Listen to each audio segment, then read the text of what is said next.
Colin McAllister and Justin Ryan are natural-born comedians who have definite decorating flair. Whether you want flashy decor or down-home divine, they know how to create it. They are a pair who live mostly in Glasgow, Scotland. They also have a home in London and a loft in Toronto.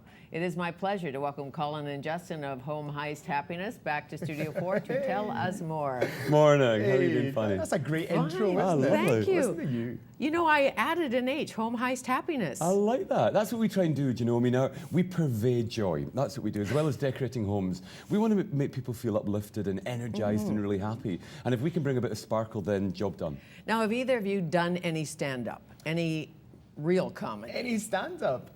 No, but I think we do try and, as Justin says, you know, we're trying to bring the whole kind of like joy thing back, you know, and I think that's always been our shtick, is that most people, actually, most Canadians ignore their homes. You know, you just ignore your space, it kind of fades into the background. And we'd like everything in your home to stand up, to do stand-up, to stand out, to make a statement, so that you actually feel proud of your space. And you also like us to do good shopping, because I know from one of those shows you do, either the decorating one, How Not to Decorate. Yeah, How Not to Decorate, yeah. You say, a bad shopping brings bad design. Exactly. We say, Fanny, that good shopping results in good design, and bad design is as a result of poor shopping.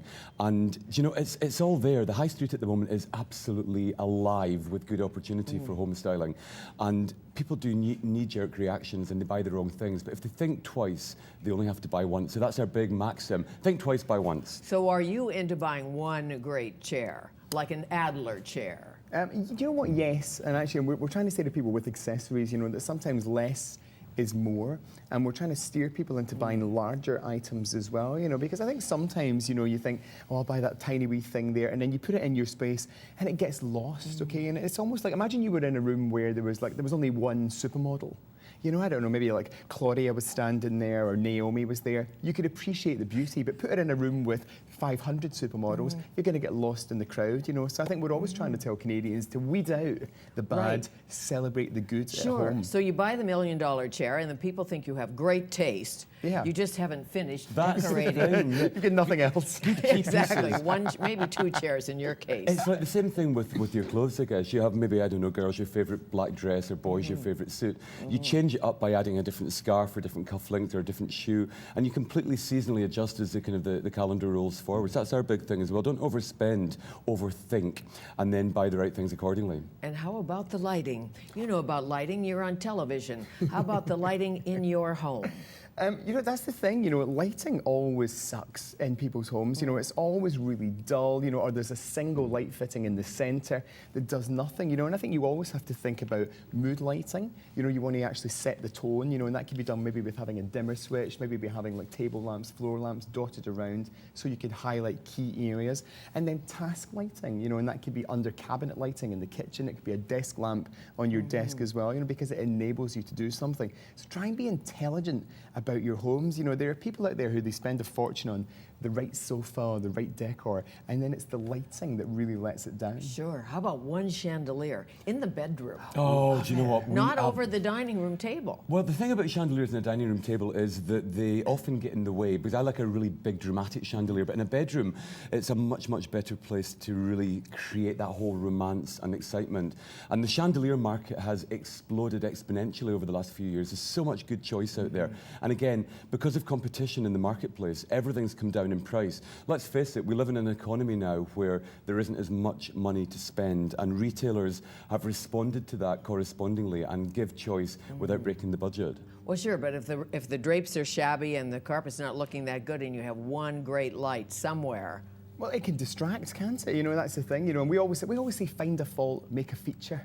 Don't be defeated, you know, by the negative things. You know, I think if you're going to plan a reno, okay, you're planning it this weekend, come and see us at the home show, get some great ideas, you know, about colour and about pizzazz, but actually lose all the things at home that you don't like, things that are worn, you know, things that you have duplicates of, things that you're just tired of, things that you don't like. Right. Get rid of them and then celebrate the items that are left, you know, and I think for a lot of couples, they do that and then they say, well, actually, this is the table we bought together, you know, and that was our granny's old thing and we don't like that anymore. So you can start to find out what your style is. And then as soon as you do that, as soon as you give it a name, you're more empowered to shop well. I'm going to use that. Find a fault, Make make a feature. Oh, yes. That works with humans, too. Yeah, of course it does. Yeah. Why not? Yeah, indeed, exactly. We have a lot of fun, Fanny, doing what we do. Do you know, we've always said this, we're on a mission of decorative beautification, and we're kind of waving our glamour wands around the world, and we will not stop until we have beautified every needy home, one desperate room at a time. I mean, it's almost like it's like a journey that we're on, and we love it. We're very fortunate to have been put in the position that we are, to take our design message from Britain and now into Canada. And this is a big country, let's face it. You've got the biggest landmass in the whole of the world. You've also got some of the most catastrophic decorating problems to address. And we are the boys for the job. Yes, you are, because catastrophic decorative problems are a big issue, as you two know. Now, you've taken care of some serious things, which I appreciate greatly.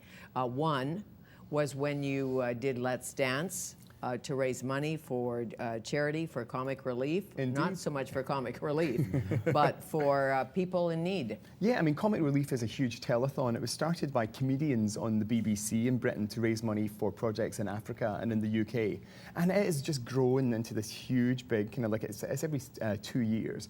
And as part of that, they do a thing called Let's Dance for Comic Relief, where they invite like celebrities to tackle an iconic dance routine. And I think you can just see us in gold lame capes. Stop. This is Xanadu. We decided, you know, Olivia Newton-John, it was the worst movie ever. You know, it was about a goddess from Mount Olympus that had to create a roller disco to save the earth. Random. But it's a great track, and Justin does, in fact, look a little bit like Camilla Parker Bowles in that clip. Do you know, I've got to say, I'm really upset because one of the judges on this particular show is our pal Graham Norton, who's obviously very, very popular in Canada as well, big comedian. And he said, I'd like to think you look like Madonna in the hung-up years, but you actually do look like Camilla Parker Bowles. So to get a kind of a royal comparison, I would have preferred maybe a Lady Diana or a young Prince William, but to get the Camilla Parker Bowles, I felt was a little scathing.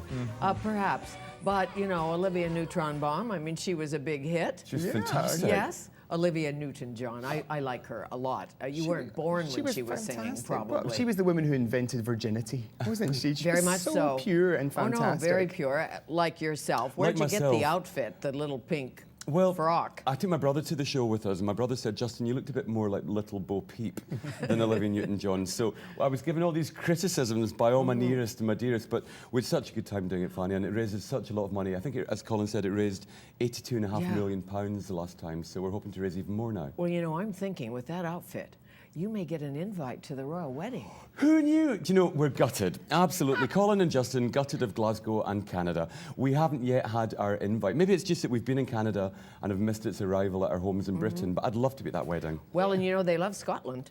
You know, they do, and strangely enough, actually earlier on last year, in fact, just in the later part of last year, Justin and I co-hosted the Duke of Edinburgh Awards with the Duke of Edinburgh. And we were in the Queen's house in Edinburgh, in Scotland, you know. So there's a world connection there. I mean, I think, we're building where is that invite? I know, you know? come on, please. Call me. Call me now. Yeah, now. Call me You on this know, I number. raise money for good causes and do other things. I'm not deeply shallow. Oh, no, no. Please. I just want to go to that way. I could wear that lovely outfit again. You could. Give it a and second showing. It could be the entertainment at the after party. Probably for all the wrong reasons, Fanny. Maybe when Harry gets married. Well, I don't know. We'll figure that out. Another good cause, and then we'll take a break, and then we'll talk more about decorating. Yes, indeed. You brought a homeless man who was living in a tent into your home in London? In Scotland. We've just finished filming a show called Home is Where the Heart Is for ITV, which is our big network in Britain. We've done a 3-week documentary, a 3-episode documentary where we invited a homeless person into our home and tried to address full-on some of the catastrophic things that have happened in his life. He's been homeless for 18 years, the victim of all manner of abuse, a very, very big alcohol problem, and we tried to address the alcohol problem, and we found him a home, and we tucked him into this new life, and we're still in relationship with him, trying to continue the betterment. But we felt it was about time we did something to give back to a world that's so incredibly generously given to us. So it was our little way of trying to make a difference. Yeah. Oh, great. And I know you had to clean out the liquor cabinet because I know you have had the odd dirty martini. Oh, yes. Do you know, it's a weird thing, you know, because it does make you look at yourself, and look at all of our attitudes to alcohol. And, this chap came into our home with a serious alcohol issue. We decided to clear the booze away. There was alcohol everywhere in our house. Every drawer you could look in, there were bottles of this, bottles of that. And we had more miniatures, than an Air Canada flight. It was just the weirdest thing ever. So we've kind of thought, right, we're obviously drinking too much. So we've actually taken that on board as well, Really which is great. important. And we think we don't drink. Well, we on do occasion. drink. Do you know, we really, really do drink. I mean, I like to think that I have a drink at every opportunity that's appropriate. We never, ever go overboard. But I think a nice little cocktail. He's smirking. You mentioned dirty martini. I love a dirty martini. I know you do. But we don't go overboard. In fact, we were interviewing Robert Lantos, the film producer, for his film The Barney's famous version. film producer. The famous film Canada, producer. one of Canada's best. Yeah, absolutely. He did obviously Barney's version, which is on general release at the moment. And throughout that entire interview, we were actually on our phone from London interviewing him in LA, and I think I went through 3 or 4 dirty martinis during the conversation as we quizzed him. Go and see that film, Barney's version. It's an amazing movie. I read the amazing book. movie. I knew Mordecai Richler, who wrote the book. Did you? I did. Yeah. What an interesting An fellow amazing. he was. My favourite part of Literary the film. icon. Oh, absolutely, Absolutely, literary icon. Do you like Montreal? Do you go to Montreal much? Do you know, I'm ashamed to say that in the 4.5 years that we've been in Canada, we've never yet been, but we're going to put that right shortly. We're actually going to be working in Montreal soon. Oh, great. And your French is so good, I'm sure. Oui, je parle français, bien sûr. Ah, Car oui. j'ai passé un D'accord. mois chaque an à Bordeaux quand j'étais un garçon. I spent a month every year Quelle in Bordeaux. surprise. Darling, there are many talents hidden within Colin and Justin Fanny. Exactly. Well- I have the international language of love. Mais oui. Mais D'accord. oui. C'est ça. Ok. C'est bon. C'est ça, c'est bon. Ah oui, c'est Ooh très la bon. la. Oh, and more of that. Oh, la la la la. Okay. Colin Lewis McAllister, Justin Patrick Ryan here. We'll come back.